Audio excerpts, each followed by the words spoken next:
जय श्री राधा रानी सरकार की, जय श्री कृष्ण भगवान की, जय कार्तिक मास महत्यम की। मंदिर श्री बंसी वाले महात्मा यूट्यूब चैनल की ओर से हम आप सभी भक्तों का हार्दिक अभिनंदन करते हैं। कार्तिक मास के इस पावन समय में आज हम आपको कार्तिक मास महत्यम के 9वें अध्याय की परम सुंदर कथा को सुनाने जा रहे हैं। कार्तिक मास में जितना भी भगवान की भक्ति की जाए वो मान लीजिए कि अनंत गुना पुण्य फल देने वाली है। कार्तिक मास में हम जितना भी भगवान की भक्ति करते हैं उसका फल अनंत गुना होकर प्राप्त होता है। कार्तिक मास में प्रातः सूर्य निकलने से पहले का स्नान सबसे ज्यादा सुंदर फल देने वाला बताया गया है। कार्तिक मास में जो प्रातः काल के स्नान के नियम का पालन भी कर लेता है उसको पूरे कार्तिक मास की भक्ति का फल मिल जाता है। तो कार्तिक मास के 9वें अध्याय की कथा अब हम आपको सुनाने जा रहे हैं, जो कि इस प्रकार है।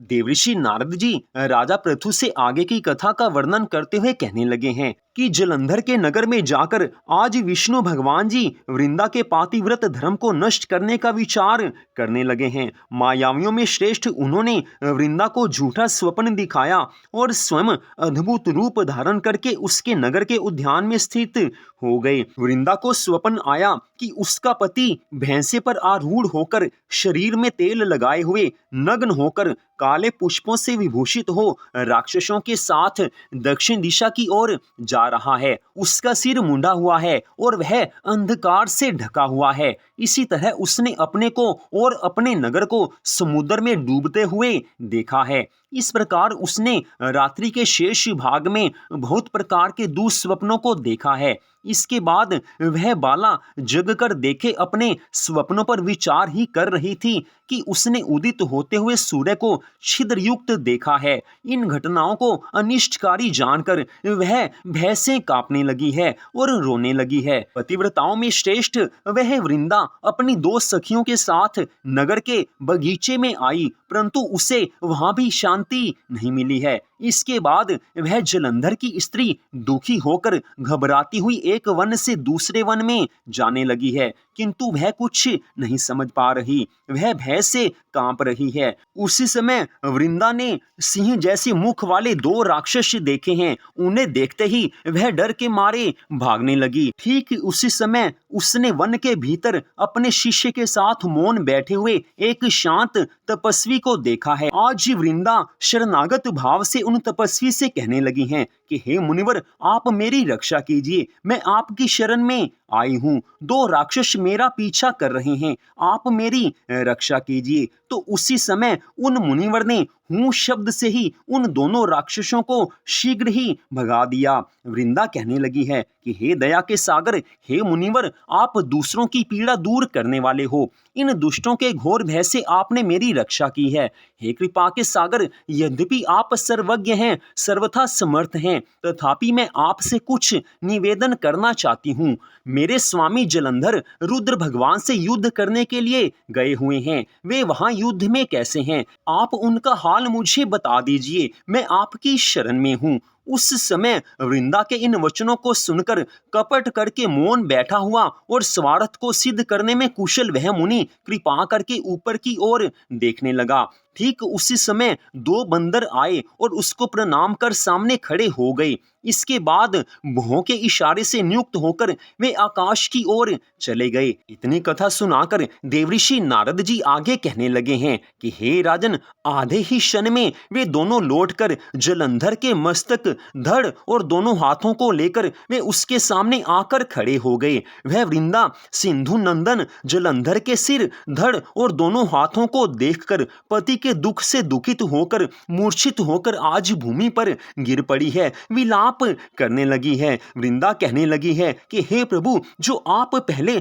सुख की बात सुनाकर मुझे प्रसन्न किया करते थे, वहीं आज आप अपनी निरपराध पत्नी से क्यों नहीं बोलते हो?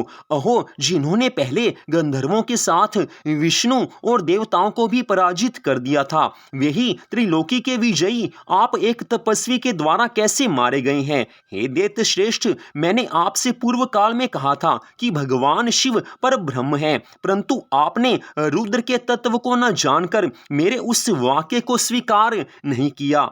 आपकी सेवा के प्रभाव से मैंने जान लिया था कि आप कुसंग के वशीभूत होकर गर्व के कारण मेरी बात नहीं मान रहे हैं। उस समय दुख की अवस्था में वह उन मुनिवर को हाथ जोड़कर कहने लगी हैं कि हे कृपा के सागर, हे मुनि श्रेष्ठ, दूसरे का उपकार करने में ही आपका आदर है, इसलिए मुझ पर कृपा करके हे साधो मेरे इस स्वामी को आप जीवित कर दीजिए। हे मुनीश्वर, मैं समझती हूँ कि आप पुनः इनको जीवित करने में समर्थ हैं, इसलिए मेरे प्राणनाथ को आप जीवित कर दीजिए।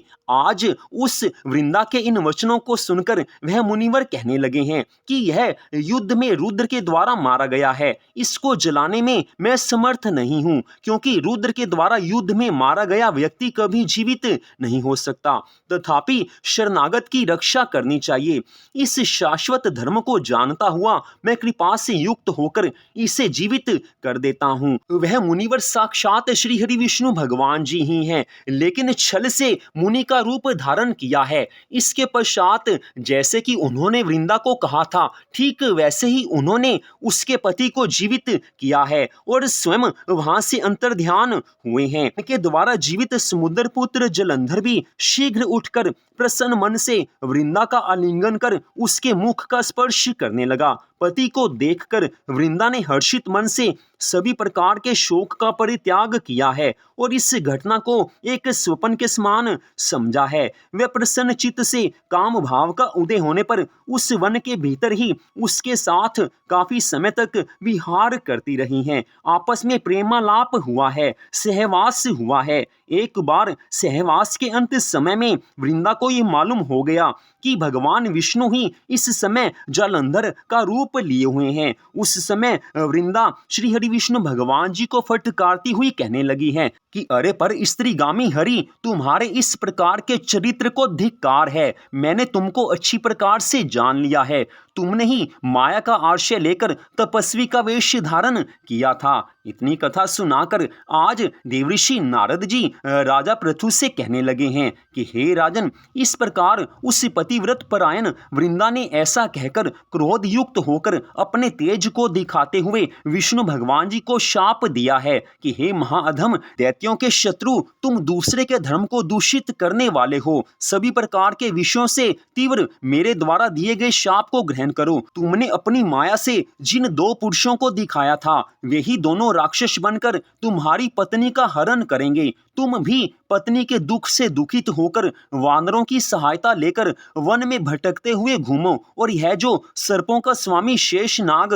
तुम्हारा शिष्य बन रहा था, वह भी तुम्हारे साथ ही भ्रमण करे। ऐसा कहकर वह वृंदा उस समय भगवान विष्णु के द्वारा रोके जाने पर भी अपने पति जलंधर का मन में ध्यान करती हुई अग्नि में प्रवेश कर गई है। आज पतिव्रताओं में श्रेष्ठ उस वृंदा ने अग्नि का आलिंगन किया है, अपने आप को समाप्त कर दिया है। हे राजन, उस समय वृंदा की उस उत्तम गति को देखने की इच्छा वाले ब्रह्मा आदि सभी देवता अपनी पत्नियों के साथ आकाश मंडल में स्थित हो गए हैं। उस समय दैत्येंद्र पत्नी की वह परम ज्योति देवताओं के देखते ही देखते शीघ्र अदृष्ट हो गई और शिवा पार्वती के शरीर में उस वृंदा का तेज विलीन हो गया है। उस समय आकाश में स्थित देवताओं ने जय जय की ध्वनि की है। आज सभी वृंदा की जय जयकार कर रहे हैं। वृंदा का पातिव्रत धर्म सबसे उत्तम था। वृंदा की जय जयकार इसी कारण हो रही है। हे राजन, इस प्रकार कालनेमी की श्रेष्ठ पुत्री महारानी वृंदा ने पातिव्रत के धर्म के प्रभाव से परम मुक्ति को प्राप्त किया है। उस समय श्री हरि विष्णु भगवान जी ने उसका स्मरण कर उसकी चिता की भस्म धूलि को धारण कर लिया। देवता और सिद्धों के ज्ञान देने पर भी उनको कुछ शांति नहीं मिली है और वे वहीं पर स्थित हो गए हैं।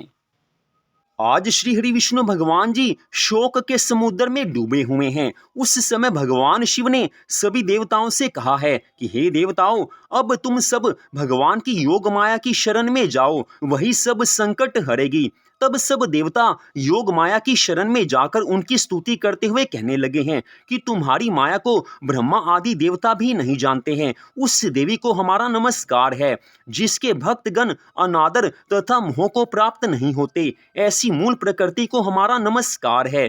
उस समय देवताओं ने एक तेज देखा है और आकाशवाणी सुनी कि महागौरी, महालक्ष्मी और महासरस्वती रजोगुण, सतोगुण और तमोगुण रूप में मैं ही हूँ, वही तीनों तुम्हारा कार्य सिद्ध करेंगी। उन देवियों की तुम आराधना करो। फिर उन तीनों देवियों ने प्रकट होकर 3 बीज दिए और कहा कि इन तीनों बीजों को श्री हरि विष्णु भगवान जी के समीप जाकर बो दो और वहां पर अपना कार्य सिद्ध करो। देवताओं ने तीनों बीज ले जाकर जहां पर वृंदा की चिता पर श्री विष्णु भगवान जी लौट रहे थे वहां पर जाकर बो दिया है। उन तीनों बीजों से 3 वृक्ष उत्पन्न हुए हैं। रजोगुण सरस्वती से आंवला, तमोगुण गौरी से तुलसी जी और सतोगुण लक्ष्मी से मालती हुई हैं। श्री लक्ष्मी जी ने अपना बीज ईर्ष्या युक्त होकर दिया था, इसलिए मालती भगवान पूजा में निंदित तथा आंवला और तुलसी भगवान को अति प्रिय हुए हैं।